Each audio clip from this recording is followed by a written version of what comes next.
शुभ स्वागत पिला माने। आज आमे समस्ते सारा ओडिशा रे प्रत्येक विद्यालय रे आज दिवस रे कौन करा होची ना प्रथम विश्व ओडिया भाषा सम्मेलन पालन करा जाउची। हला भाषा कहले आमे जहा आमर माँ पाखुर आमे शुणी शिखिले शिशुटीए प्रथमे जो भाषाटा ता निज माँ पाखुर शुणी थाए सेटा हला तार बा से पिलार मातृभाषा। तो मातृभाषा आम मन पई समस्त पई बहुत इम्पोर्टेंट बहुत गुरुत्वपूर्ण काहे कि परस्पर मध्य रे भावर आदान प्रदान करिबारे हमर निजर चिंतन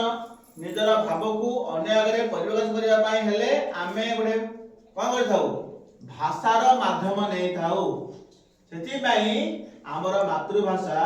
बा हम ओडिया भाषा हम पई कोन करूची गोटे कम्युनिकेशन रो माध्यम सदुची कहया बोले भाषा हमर माध्यम सदुची जा फला हमें निज फीलिंग्स ताकू भावना को अन्य आगे परिप्रकाश करि परचंती। पुणे आदि इम्पोर्टेंट काहे आदि इम्पोर्टेंट एथि पई ना अनेक वर्ष हे गले मध्य आज पर्यंत ओडिया भाषा पई जो गोटे बड़ आयोजन करिबार थिला से भले किछि बड़ आयोजन करी ताकू कोन करा जाय सेति कि सम्मान बा सेति कि ताकू भल पाए हम देना सेति पई सरकार कोन कले कोन धन्यवाद देबा हमर माननीय मुख्यमंत्री को कोन कले कले ना एई थरक कोन करा दिबो प्रथम विश्व ओडिया भाषा सम्मेलन पालन करा जिवो बुझेला एवं आमे हमर कोन करिबा जो बंदे उत्कलन रहिला ताकू कोन करिबा गाना करिबा जो सभ्यता आज आगे अछि जो अन्य देश जे आज आगे अछि ता पछरे केउ मानकर हाथ अछि ता पछरे भाषार हाथ अछि ता पछरे से मां प्रत्येक मां मानकर हाथ अछि बुझेला काहे कि ना भाषा माध्यम रे ही गोटे सभ्यता परिचय पाई थाए। भाषा सहित कोन हे थाए हम संस्कृति परंपरा जडित थाए। हम संस्कृति परंपरा रे आमे केमिति वेशभूषा पिंदिबा हमर केमिति चालचलन रहइबो हला सब किछि निहित थाए। सेति पई भाषा बहुत गुरुत्वपूर्ण जो माने आज हम आगे बहुत आगे अछंती बा ताका भाषा को अनेक लोक कहउछंती ता पछरे अनेक कंकर कोन दिन रातिर कठिन परिश्रम पछरे रुचि रहिछि बा आज भी आमे जो खुशी रे जो कोन करछंती आमे ओडिया भाषा रे पढुछंती बा आबे गवर्नमेंट सरकार नियम करिछि कोन करिजो सबु स्थान मानक रे कोन करा जिवो ओडिया भाषा रे नाम फलक लेखा जिवो हला जते बेले अन्य फॉरेन कंट्री आसीबे देखिबे एटा को भाषा लेखा है जानिबे माने बुझिबे ना ओडिया भाषा लेखा है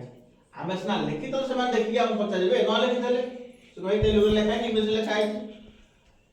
जेमेदी इंग्लिश माने पळे गले किंतु हमर मानसिकता सही बेले अछि ओडिया भाषा अपेक्षा इंग्लिश भाषा को अधिक गुरुत्व दिया जाए बुझिबा किंतु तमे सुनिले आश्चर्य हबो इंग्रजी भाषा को अनेक जगह रे कोन करा जायनी व्यवहार करा जायनी बहुत बहुत कम कंट्री लोग कोन करजंती इंग्रजी भाषा को कोन करजंती भाषा को ने कम्युनिकेशन रखुछंती बा जोगाजोग रखुछंती हला। तो हमर कर्तव्य कोन हमर कर्तव्य होची यदि अन्य सभ्यता अन्य परंपरा जदि समान निज भाषा पई कार्य करि परिले हम माने से भले कोन करबा हम भाषार उन्नति पई काम करबा हम भाषा को प्रमोट करबा हला केते सुंदर हम भाषा सेति पई पंडित गंगाधर मेहर कहले कोन मातृभूमि मातृ ममता जा हृदय नाही ताकि जदि आमे ज्ञानी रे गनिबा अज्ञान रहबे नाही। तो मातृभाषार गुरुत्व पई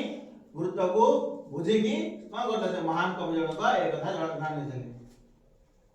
हला। आउ जदि भाषा हजि जीव ताले आम संस्कृति परंपरा मध्ये हजि जीव आमे निज को भूली जीवा आमे को सभ्यता को परंपरा को आगु हम बिलो आमे आसुचंती तनो करे कि हमर मानव मुख्यमंत्री धन्यवाद दबा कोन जा हम सुযোগ देले आज आम कौन कले पालन कले कौन प्रथम विश्व ओडिया भाषा सम्मेलन से लिखा कौन भाषा अतीतर अस्तित्व होता है भाषा ही भविष्य होता है बुझेगा तेणु आम समस्त आज शपथ नेबा कौन करवा निज मातृभाषा को आहुरी उन्नत करवा मातृभाषा को कौन करवा प्रमोट करवा जमी कौन कर आम भाषा को अन्य जन कह विदेश मान भाषा आम कही पार्टी आम भाषा क्या कहे बुझेगा तो ओके धन्यवाद।